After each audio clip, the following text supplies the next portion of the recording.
नमस्कार। पश्चिम एशिया में युद्ध और भीषण हो गया है। अमेरिका और इजराइल के ईरान पर हमले जारी हैं।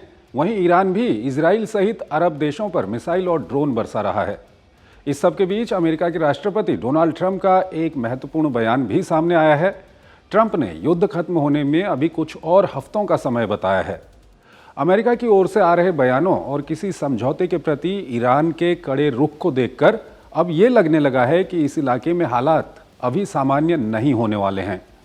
हॉर्मुज को लेकर संशय बना हुआ है। हॉर्मुज स्ट्रेट को सामान्य स्थिति में लाने में अमेरिका की दिलचस्पी भी नहीं दिखती। ट्रंप का कहना है कि एक बार युद्ध समाप्त हो जाएगा तो हॉर्मुज अपने आप खुल जाएगा। दूसरी ओर ईरान ने हॉर्मुज को पूरी तरह अपने नियंत्रण में बताया है। ईरान का कहना है कि हॉर्मुज मित्र देशों के लिए खुला हुआ है, लेकिन यहाँ जिस तरह के हालात बने हुए हैं उससे शिपिंग यहाँ असुरक्षित हो गई है। पूरी दुनिया में इसका प्रभाव पड़ रहा है। कच्चा तेल, गैस, पेट्रोल, डीजल, फर्टिलाइजर जैसे सामानों की कमी होने लगी है और ये महंगे भी हो गए हैं। उद्योग धंधों के साथ साथ आयात निर्यात पर भी इसका गंभीर प्रभाव पड़ा है। भारत भी इससे प्रभावित हो रहा है। पीएम मोदी के नेतृत्व में सरकार ने इस प्रभाव से भारतीयों को बचाने के लिए पूरी ताकत झोंक दी है। परेशानी से निपटने के लिए प्रधानमंत्री ने बुधवार को लगातार दूसरी बार सुरक्षा मामलों की कैबिनेट कमेटी की बैठक की। आगे हम आपको बताएंगे कि प्रधानमंत्री की अध्यक्षता में इस महत्वपूर्ण बैठक में क्या हुआ। प्रधानमंत्री ने इस बैठक में क्या जरूरी निर्देश दिए। देश में कच्चे तेल और पेट्रोल डीजल की स्थिति क्या है।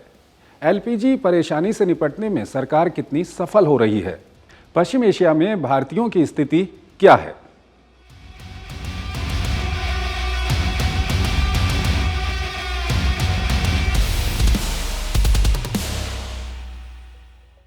और आइए सबसे पहले बात करते हैं प्रधानमंत्री की अध्यक्षता में बैठक की। इस बैठक में युद्ध के प्रभावों से निपटने के लिए विभिन्न मंत्रालयों और विभागों द्वारा उठाए गए कदमों की समीक्षा की गई। वहीं आगे उठाए जाने वाले कदमों पर भी चर्चा हुई। बैठक में कैबिनेट सचिव ने बताया कि एलपीजी को अरब के अलावा दूसरे देशों से भी खरीदा जा रहा है। विभिन्न देशों से नई आपूर्ति शुरू की गई है। तरलीकृत प्राकृतिक गैस यानी कि एलएनजी भी अलग अलग देशों से मंगाई जा रही है। घरेलू सिलेंडर के रेट नहीं बढ़ाए गए हैं। जमाखोरी और कालाबाजारी रोकने के लिए पुलिस और संबंधित एजेंसियां पूरे देश में एक्टिव हैं। पीएनजी कनेक्शन बढ़ाए जा रहे हैं। गर्मियों में बिजली की परेशानी ना हो, इसके लिए बिजली संयंत्रों के लिए गैस और कोयले की पर्याप्त व्यवस्था की जा रही है। युद्ध से प्रभावित कृषि, नागर विमानन, शिपिंग और लॉजिस्टिक्स जैसे विभिन्न अन्य क्षेत्रों में उभरती चुनौतियों से निपटने को लेकर भी बैठक में चर्चा हुई। बैठक में बताया गया कि फर्टिलाइजर का देश में उत्पादन बढ़ाने और वैकल्पिक देशों से खरीद पर ध्यान दिया जा रहा है। राज्य सरकारों के सहयोग से फर्टिलाइजर की कालाबाजारी, जमाखोरी और गलत इस्तेमाल पर रोक लगाई जा रही है। बैठक में यह भी बताया गया कि पिछले एक महीने से खाद्य पदार्थों की खुदरा कीमतें स्थिर बनी हुई हैं। कीमतों की लगातार निगरानी की जा रही है। कृषि उत्पादों, सब्जियों और फलों की कीमतों की भी निगरानी की जा रही है। साथ ही हॉर्मुज स्ट्रेट से जहाज़ों की सुरक्षित आवाजाही सुनिश्चित करने के लिए अंतर्राष्ट्रीय पहलें और निरंतर कूटनीतिक प्रयास भी किए जा रहे हैं। इस संबंध में प्रभावी जानकारी के प्रसार और जन जागरूकता को बढ़ावा देने के लिए केंद्र, राज्य और जिला स्तरों पर बेहतर समन्वय, रियल टाइम संचार जैसे उपाय किए जा रहे हैं। प्रधानमंत्री ने आम आदमी के लिए आवश्यक सामानों की उपलब्धता का भी जायजा लिया। उन्होंने देश में उर्वरकों की उपलब्धता और खरीफ और रबी मौसमों में इनकी उपलब्धता सुनिश्चित करने के लिए उठाए जा रहे कदमों पर चर्चा की। प्रधानमंत्री ने युद्ध के प्रभाव से नागरिकों को बचाने के लिए हर संभव प्रयास करने के निर्देश दिए।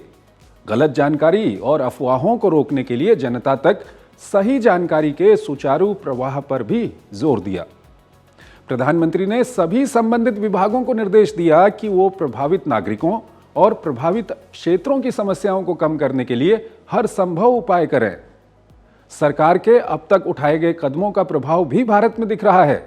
देश में पेट्रोल डीजल के रेट नहीं बढ़े। तेल शोधन कारखानों में कच्चे तेल की कोई कमी नहीं है। घरेलू एलपीजी और पीएनजी सबको मिल रही है।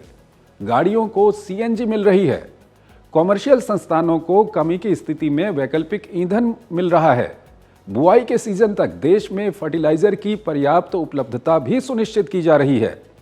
खाड़ी देशों से लाखों भारतीय सरकार की मदद से वापस लौट चुके हैं।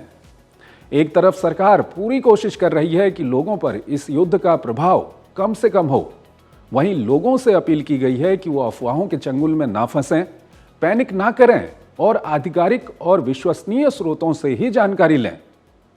तो आज फिलहाल इतना ही। नमस्कार।